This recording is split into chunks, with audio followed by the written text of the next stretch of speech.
Good evening. This is Grandmaster Dennis Bivens bringing you the latest episode of Fight Back with Mushin. On this episode, we'll be seeing some techniques dealing with blocks, counters, takedowns, and a few submissions. With all that said, let's get started. Okay, here we have myself and Grandmaster, or rather Mr. Pelton, doing a couple of knife techniques.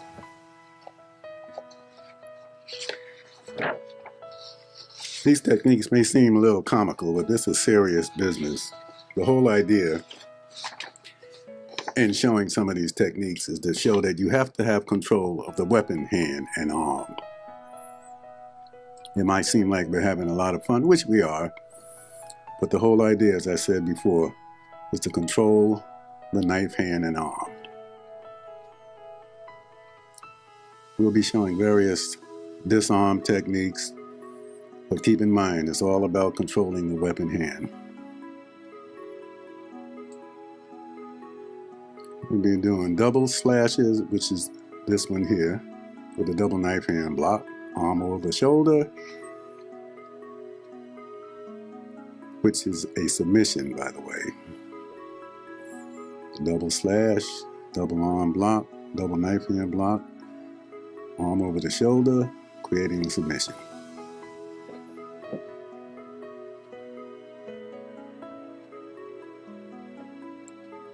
We had a lot of fun doing these knife techniques, but keep in mind, this is serious business.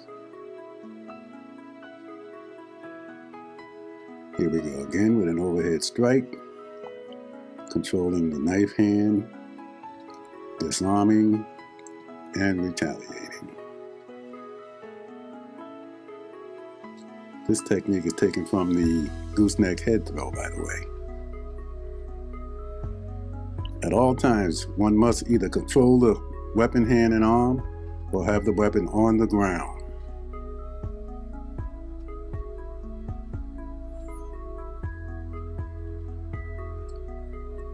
And by the way, we show mistakes too, because you can learn from mistakes. Removing the weapon, the gooseneck, pulling one side, slashing, pulling back in the opposite direction and slashing again. Taken directly from the gooseneck head throw.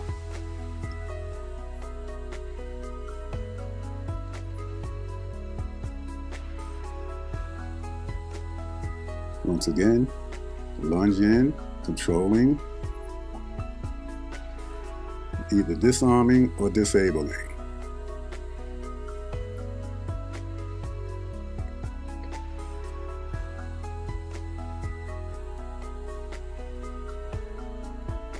Slashing, controlling, disabling.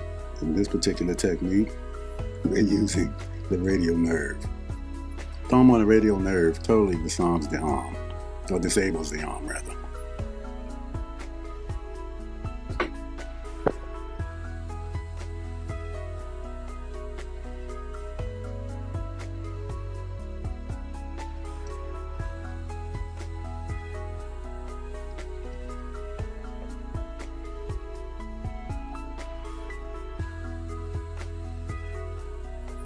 With a little discourse there, here we go back to the action. Again, lunge in, controlling the arm, disabling, distracting, removing the weapon. Once again, controlling the arm. It's all about control. Radial nerve attack again. As you can see the reaction from Mr. Pelton. It's a debilitating technique when you attack the radial nerve. It almost totally deadens the arm. Here we have an overhead strike. Again, removing the weapon, controlling the weapon hand. Again, the gooseneck. 2 slices.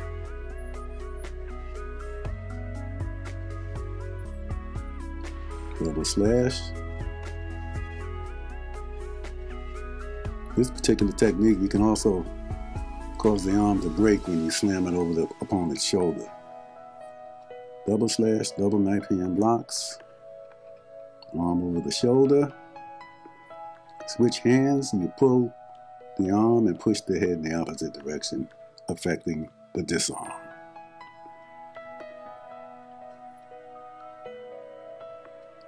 Once again, controlling that arm. Distraction, arm break. Notice the weapon is on the ground.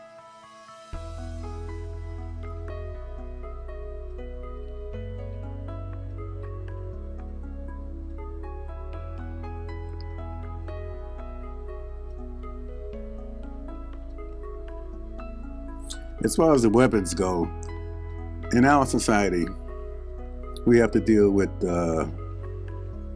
three potentially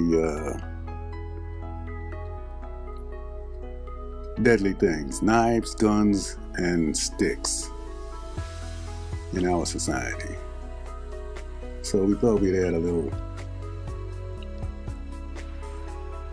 weapons disarms, primarily knife disarms. I think any martial arts school should have weapons training showing how to disarm a person. But again, in our society, we deal primarily with knives, sticks, and guns. And this is just a preview of some of the knife techniques we're going to be using in future episodes.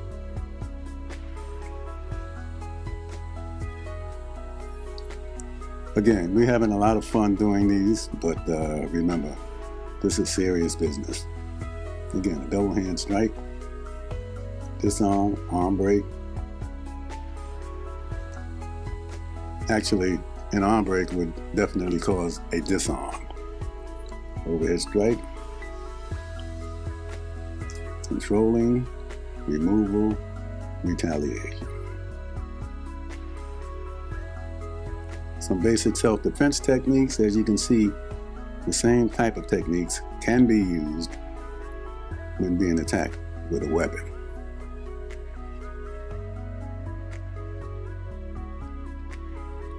This was a block with a distraction, the backhand to the face. Most self-defense techniques deal with distractions, getting the person's mind off of what's going to come next.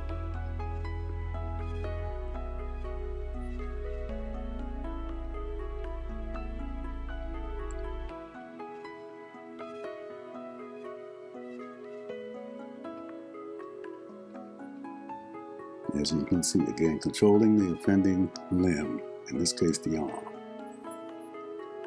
Incidentally, a heel kick was designed to do a head flip.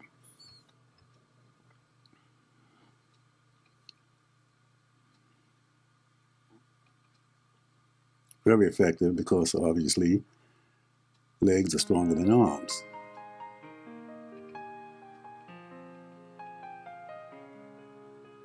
Here again, it's a controlling technique, controlling the hand and the arm, and distraction.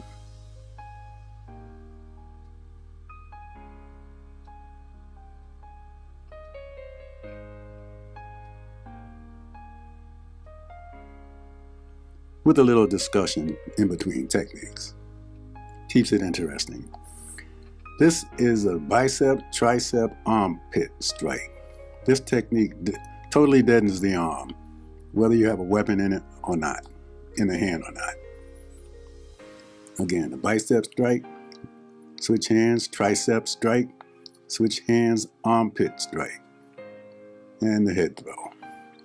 Also, you can use the radial nerve technique with this. I think it will be demonstrated here in a few. Bicep, elbow, arm break.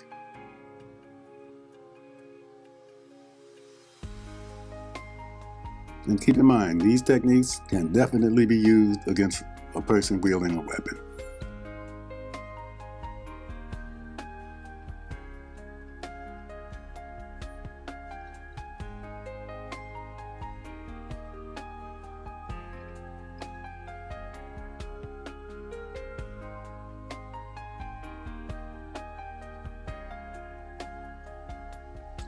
Once again,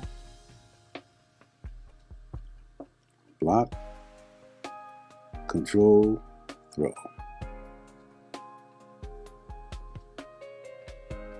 Incidentally, these particular throws, you have to keep in mind that the person being thrown is in definite pain because of the wrist twist. It may not, well, it may look really simple, but the person being thrown is in a great deal of pain because of the wrist twist.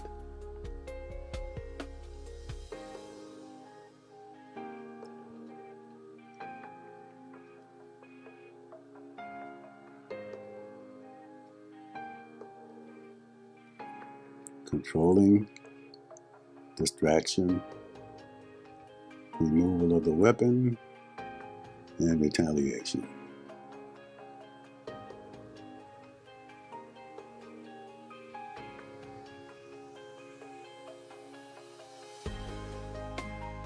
No wasted moves. Unfortunately, we did it with the handle that time. I don't know if anyone caught that, but we certainly did. Moving right along, a lunge, control, distraction, removal, retaliation.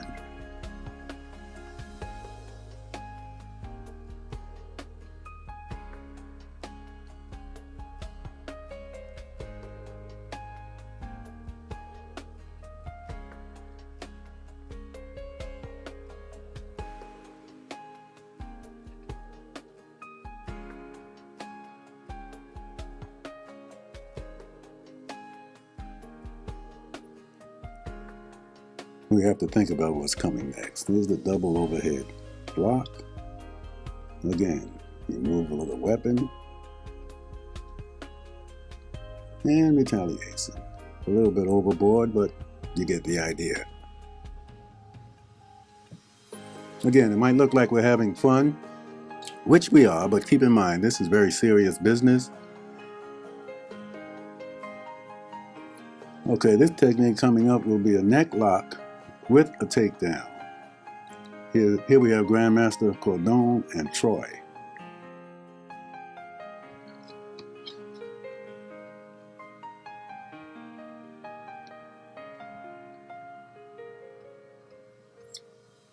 It's going to be an under the arm, around the neck lock with an eventual takedown.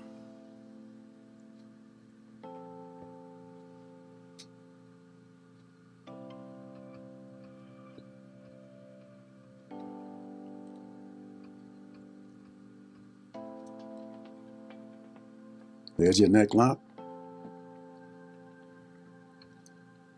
And I should call that a throwdown.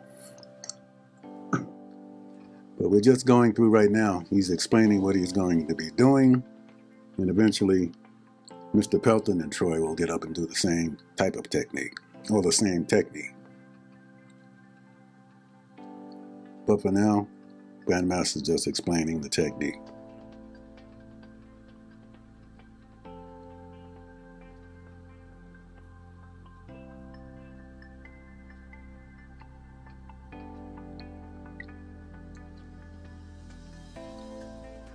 Neck lock, under the arm neck lock with the takedown. Once we get situated here, we'll go through the whole technique.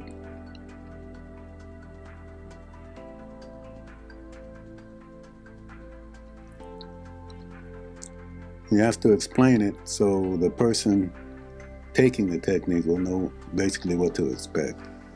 Here we have a headlock, arm behind the back with a submission, hyperextending the neck.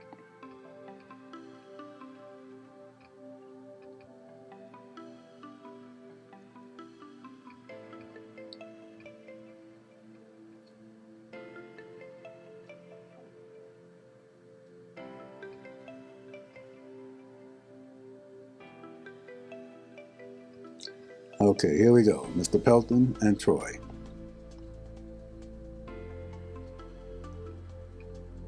the neck lock. Now we have to get him down on the ground. Preferably not on top of you. But again, it's a learning experience.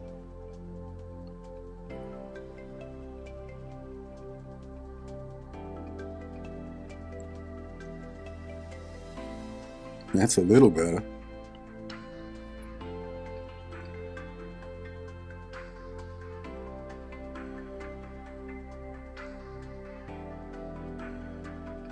With a little more explanation, we'll see if we can improve on the technique a little bit. Block, counter, neck lock.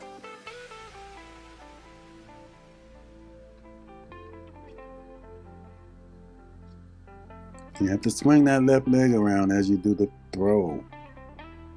Around, not back.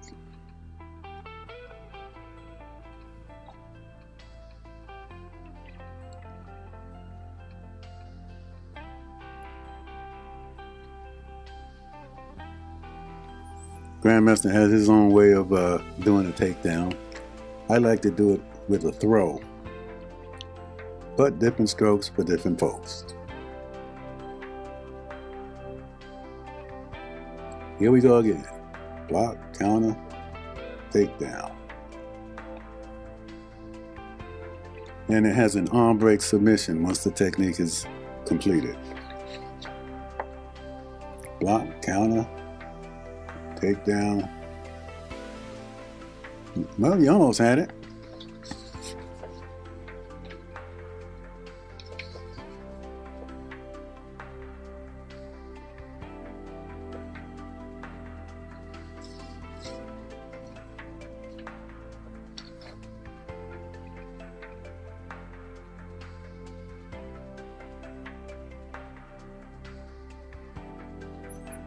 We're getting near completion of the technique now. I think Mr. Pelton has it by now. There we go. Takedown. I think he stomps and then proceeds with the arm break. Again, a little more instruction from Grandmaster, showing other techniques you can do once the opponent is down.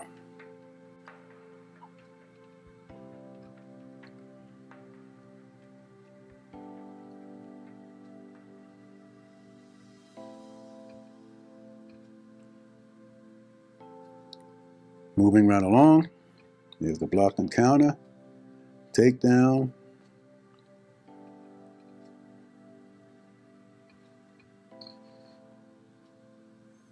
block, counter, takedown. Oh, he did it right that time. There's the stomp.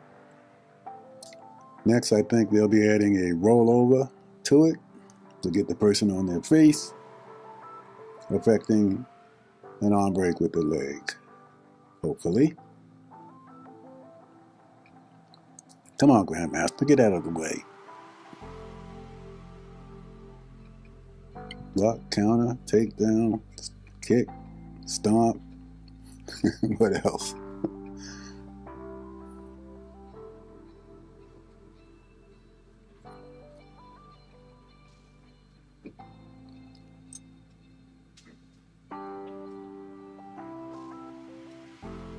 Block, counter, neck lock,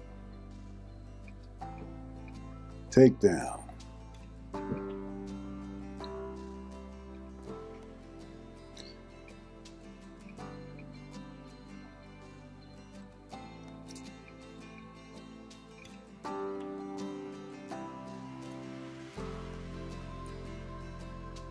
a little input from me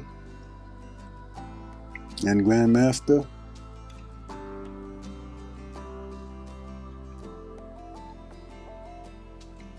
Come on, guys, it's not that difficult.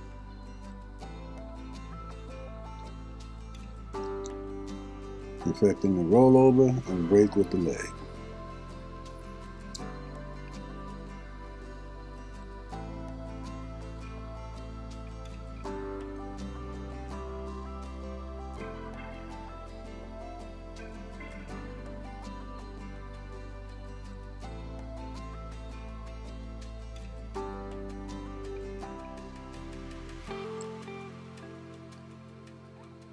Another problem with teaching arm breaks, especially when the person's on the ground, you have to attack the person's elbow. Otherwise, all you're doing is causing them to bend his arm in a natural position. You have to go against the elbow to effect a rollover and an arm break.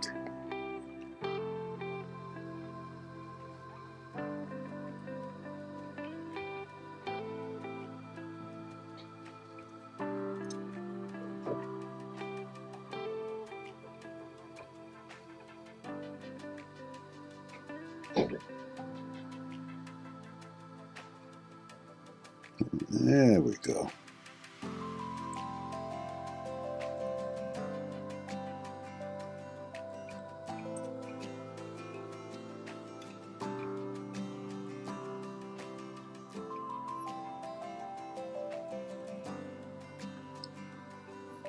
Now, once the opponent is down, there are additional things you can do besides the arm break on the ground.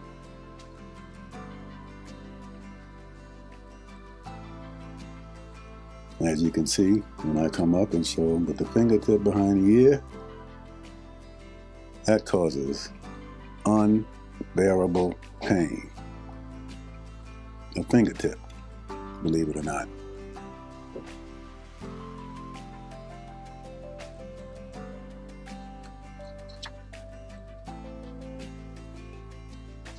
Okay, hopefully, here we go with the whole technique.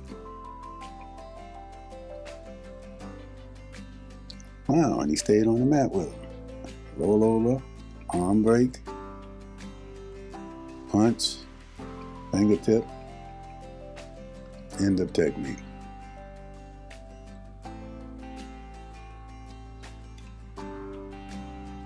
This is the technique I spoke of, the block, knee to the midsection, and the push away. Again, block, headlock, knee to midsection, push away. Very effective. And nicely done, I might add, by Mr. Pelton.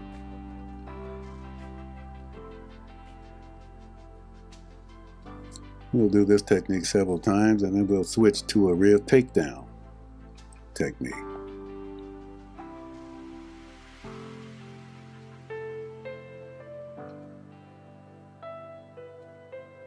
This is Grandmaster Cordone's version of the rear takedown,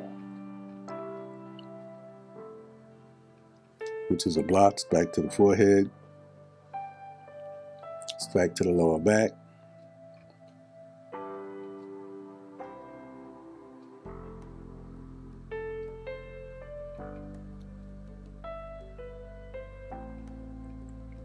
and this is a variation of the same technique.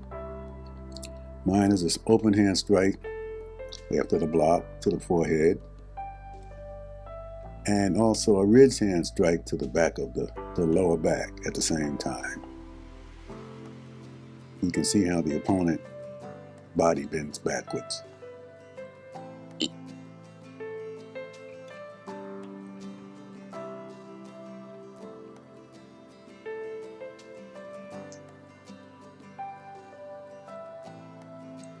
With the modified technique, the strike to the forehead, in actuality, was designed to cover the eyes. But a lot of times you can't target the eyes because of the movement of the opponent, so you target the forehead. The key to the technique is the ridge hand to the small of the back at the same time. And once the opponent is down, you can use any number of techniques to affect the submission.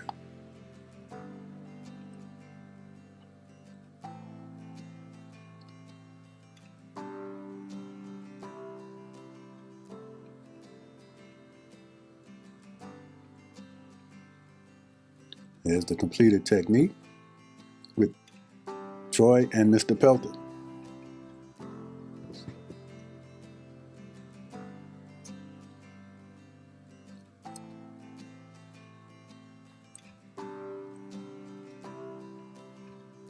This is a new technique. There's a block, groin strike, takedown, step over, arm break. They try this technique at least 4 times before they get it straight. Mr. Pelton had a little bit of trouble affecting the arm break. Again, the importance of targeting the opponent's elbow to affect the break. Otherwise, all you're doing is causing the arm to bend in a natural position. And the purpose of the arm break is to cause the arm to bend in an unnatural position against the elbow. Yeah, that's right. You want to go down because you're escaping the punch.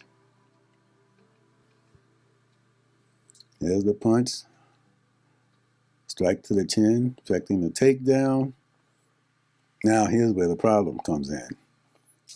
If you notice where the opponent's elbow is, if you don't target the elbow, all you're doing is bending the arm in the natural position. And the whole idea is to bend it in an unnatural position against the elbow. See, all that's doing is bending his arm. But eventually he gets it right.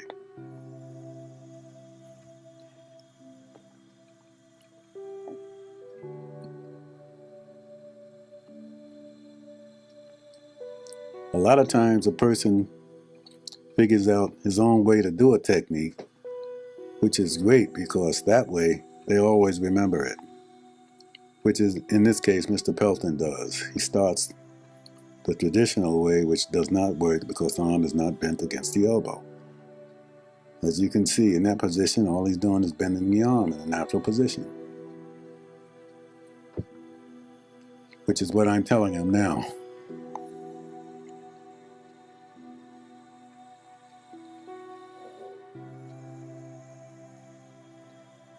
But you'll see when he figures it out on his own, you'll see what I'm speaking about. Okay, here we go. Showing them the correct way, if you're going to do it the traditional way, after the stomp and step over. Notice where Troy's elbow is, against my leg, and I go in the opposite direction to affect the break. Otherwise, all you're doing is bending the arm in a natural position, which is no pain involved there. But as you can see, when done correctly, definite pain. And when Mr. Pelton figures out his own particular way of doing it, you'll see just what I mean.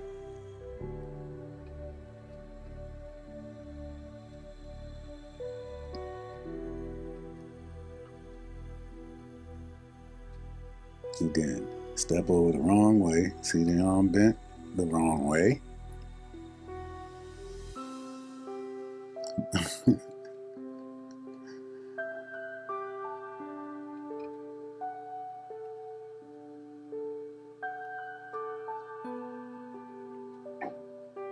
Sometimes you get lucky even when you do it the wrong way.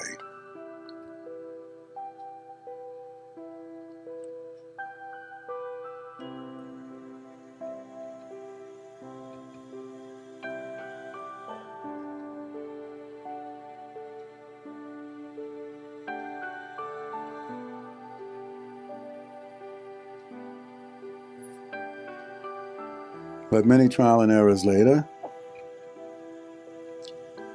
Mr. Pelton figures that if he goes clockwise with the step over, it would work out better for him.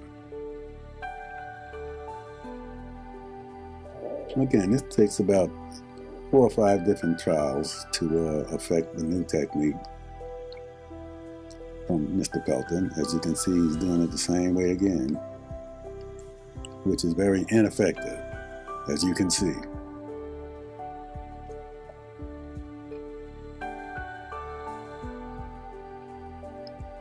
A lot of times the techniques get to be so frustrating, you want to figure out a way to do it where it's convenient for you and easy to remember. And when that light bulb goes off, the light bulb just went off, I think.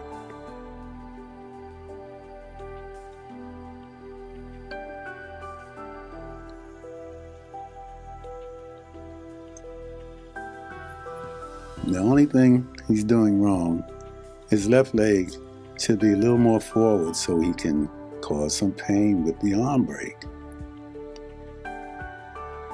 Again, when you try to do things too fast, you miss a lot of points. There we go. He's turning the right way now. This is his own interpretation. Yes, that's right. Right, George, I think you've got it.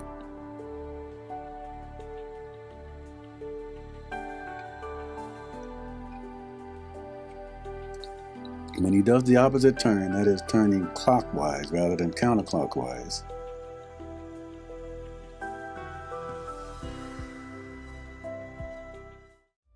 Thanks for watching, and hopefully you'll be looking out for our next episode, episode 7 of Fight Back with Mushin. Until then, this is Grandmaster Dennis Bibbins saying good night and train hard.